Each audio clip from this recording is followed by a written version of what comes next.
ഒരു നിമിഷം. ഇത് അവഗണിക്കരുത്. ഇത് തളർന്ന ഹൃദയങ്ങൾക്കുള്ളതാണ്.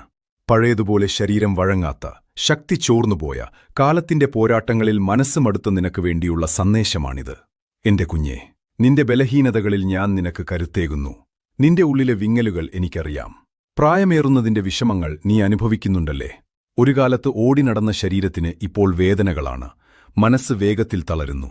മറ്റാരും കാണാത്ത സങ്കടങ്ങൾ നീ ഉള്ളിലൊതുക്കുന്നു. ഇത്രയും നാൾ നീ അനേകരെ ചുമലിലേറ്റിയവനാണ്. എന്നാൽ ഇന്ന് നിനക്കുവേണ്ടി കാര്യങ്ങൾ ചെയ്യാൻ മറ്റുള്ളവരുടെ സഹായം തേടുമ്പോൾ അത് നിന്റെ അഭിമാനത്തെ നോവിക്കുന്നുണ്ടെന്നും എനിക്കറിയാം. പക്ഷേ വ്യക്തമായി കേൾക്കുക.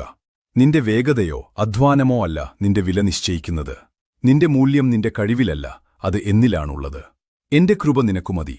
ബലഹീനതയിലാണ് എന്റെ ശക്തി തികഞ്ഞുവരുന്നത് എന്നത് വെറുമൊരു വചനമല്ല. അത് ഈ നിമിഷം ഞാൻ നിനക്ക് നൽകുന്ന വാക്കാണ്. നിന്റെ വേഗത കുറഞ്ഞ ചുവടുകൾ ഇന്ന്